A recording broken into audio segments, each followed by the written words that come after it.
Okay, picture this. America's heartland. You know, we always think of endless fields, abundance. But what if that picture is, well, changing? What if the foundation's shaking a bit?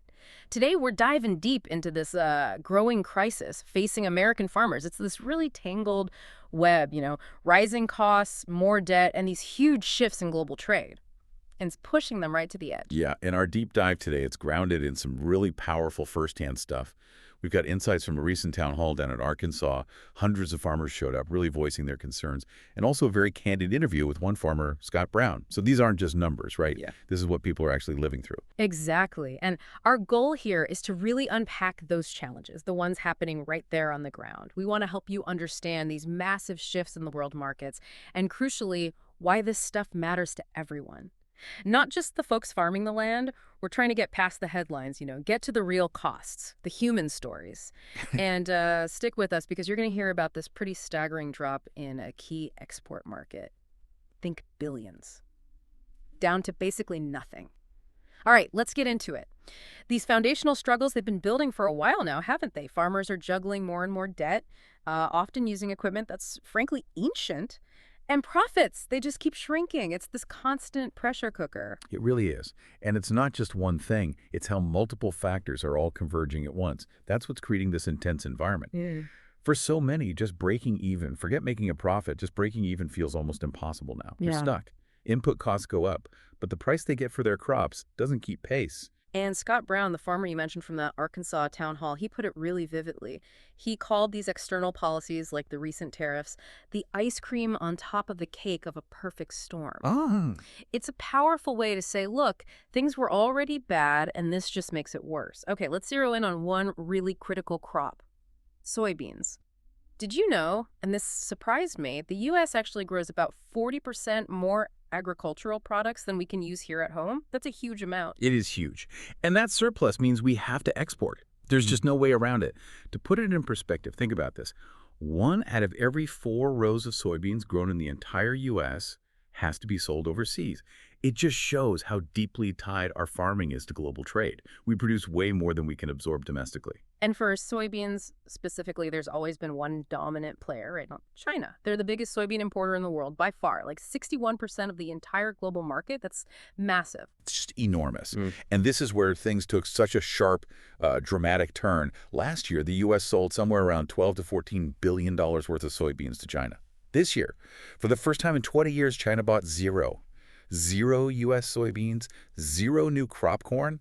I mean, think about that. A complete halt. It makes you wonder about the stability of the whole system, doesn't it? 12 billion down to zero, just like that. Imagine the shockwaves that sends through the farming community. I mean, from the individual farmer planning their year to everyone involved in moving and processing, it's like a major highway just vanished overnight. So that leads to the obvious question. If China stopped buying from the U.S., where did they go? They still needed the soybeans. Yeah, absolutely. They still need them. But their response wasn't just finding a temporary fix. It was really a strategic global pivot. They mostly shifted their buying to Brazil. And that shift cost the U.S. something like 42% of its market share pretty early on during those first tariff issues. But it went further than just changing who they bought from. China poured billions into Brazilian infrastructure. Billions. Infrastructure. Like rail lines, ports, storage facilities. Things that make it easier and cheaper for Brazil to get those soybeans to China. It wasn't just a one-off purchase. It was an investment to make Brazil a reliable, long-term supplier for them. And it wasn't just Brazil, was it? You mentioned they looked elsewhere, too. That's right. China's been broadening its reach. They've also expanded into Africa for commercial farming. They're using their Belt and Road program, the huge global infrastructure project, to facilitate this. And it's interesting, this happened sort of after the U.S. scaled back some of its own development efforts there. Through USII, it kind of left a gap, A gap China was ready to fill? Seems like it. So, connecting the dots here, the U.S. has, well, effectively pretty much lost the Chinese market share for soybeans. That's how Scott put it. Oh. And just to grasp how big that loss is. Yeah. Think about this. Even if the U.S. somehow got 100% of the soybean business from every other country in the world combined except for Brazil and Argentina soy, it would still only add up to about half of the business that China alone used to represent. Wow. That really puts the scale of it into perspective. Half. Just half. Okay, so let's translate this. How does losing China, this massive market shift, hit the individual farmer's wallet? day to day? Well, the numbers are pretty brutal for soybean farmers right now. Okay, so the board price, the futures market price, is around $10.28, give or take. But farmers usually get less than that locally, about 40 cents less typically. That's called the basis. Then you've got transport costs, maybe another 50 to 60 cents per truckload to get it to the river terminal. So what the farmer actually sees in their check, it's somewhere in the low $9 range, maybe $9.10, $9.20. Okay, low nines. And what does it cost them to grow it? Ah, that's the kicker. Purdue University estimates the cost of production is $12.03 per bushel. $12.03 to grow, and they're selling for low nines. Exactly. They're losing nearly $3 on every single bushel they sell. That's just unsustainable. You can't run any business like that for long, selling way below your cost. You really can't. And it's not just soybeans feeling this squeeze. Right. The University of Arkansas did an analysis for their region based on current input costs, fertilizers, seed, fuel, all that, and what they expect market prices to be this fall. No major crop is projected to make a profit. None. Not rice, not corn, not beans, not Milo, not peanuts. Nothing pencils out. Nothing. Which raises that fundamental question, how long can a whole industry keep going like this, operating in the red year after year? It's a grim picture. So how are farmers coping? How are they surviving this? Let's go back to Scott Brown's story. It sounds like he offers a real window into this. Yeah, Scott's situation is really telling. He farms 800 acres just by himself, and his equipment, his tractors are from the 70s, 50 years old. But crucially, they're paid for. No debt on them. His combine is from 1997, also paid off, and does everything he can to cut costs, like hauling his own grain to the river instead of paying someone. So his overhead is much lower. Much lower. And that's the only reason, he says, that he has a chance, just a hope, really, to maybe break even this year. He actually said, a lot of guys would consider him lucky because he doesn't have those huge equipment payments. It's a position fewer and fewer farmers are in. Right, because his situation isn't typical for everyone. He mentioned friends with much bigger operations. Exactly. He talked about friends farming maybe 5,000, even 7,000 acres. These are operations with maybe million-dollar combines, huge planters. And they might employ 10, 12 people, easily earning $50,000, $60,000 a year each. So their costs are exponentially higher. Immensely higher. They got massive capital tied up in machinery, huge interest payments on operating loans they need just to plant the crop, plus the payroll, fuel repairs on complex equipment. Their break-even point is much, much higher. So when prices are this low, their struggle is even more intense. It really shows how varied the impact is depending on the scale and debt load of the farm. We've seen in the past, when tariffs hit, sometimes the government stepped in with aid programs for agriculture. If something like that were to happen again now, given these economics, what kind of money would actually be needed? Well, the projected losses per acre are pretty eye-watering this time around, much higher than before.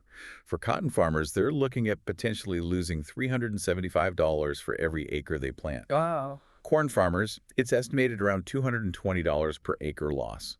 And soybean farmers, even with slightly better prices than some others, are still facing about $120 per acre loss. Okay, and how does that compare to previous aid packages? Last time around, the payments were more in the range of, say, $75 to maybe $105 per acre, depending on the crop and region. So a big gap. A huge gap. Scott Brown's estimate, just talking to folks, is that it would probably take $150, maybe $200 per acre now, just to square everybody up, as he put it. Basically, just to cover the losses they're facing this year and maybe clear some immediate debt. But even that, it feels like a temporary fix, doesn't it? It absolutely is. Scott was really clear on this. Aid helps people survive another year, maybe pay some bills, but it doesn't solve the core issue. If you don't regain that market share, if you don't have countries actively wanting to buy U.S. products at a fair price, then farmers just end up planting another crop next year that's also likely to be below the cost of production. Right, when you're just kicking the can down the road. Precisely. His bottom line was stark. We have to have overseas trade. It just highlights that need for real long-term strategies, not just temporary cash injections, but solutions that actually rebuild those market relationships. This kind of sustained economic pressure, it must be having political effects too, right?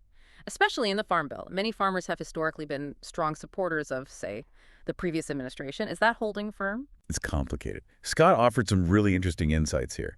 He said, yeah, some of his friends, they're still very loyal. They'll say things like, you just have to trust him, meaning the former president. Or they'll say they just can't bring themselves to support the left side of things, regardless of the economics. So there are these deep almost cultural political allegiances. Beliefs that go beyond just the current bank balance. Exactly. They're tied up in identity, long-held views. It's not just about dollars and cents for everyone. You get the sense that's not the whole story. No, because Scott also mentioned attending a recent farm show up in Decatur, Illinois, more northern farmers there.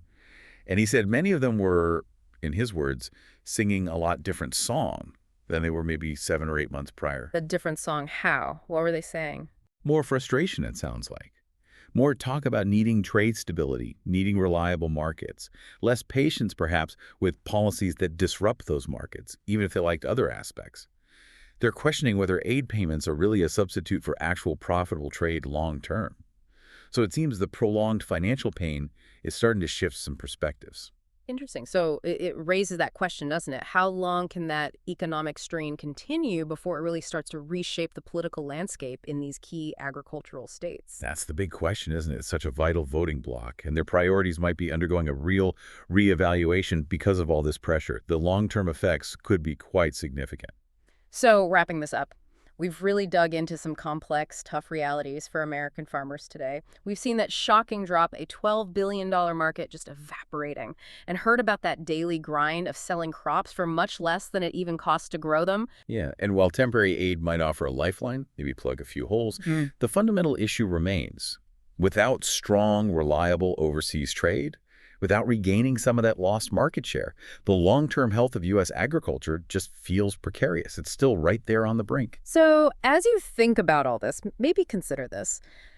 If this trend continues, if farmers keep operating at a loss, what does that ultimately mean? Not just for our food supply, but for rural towns, for the whole economy. And what are the real sustainable solutions here, beyond just the temporary fixes? It really makes you think about how connected everything is, doesn't it? From global trade deals right down to the food on your plate, lots to keep mulling over.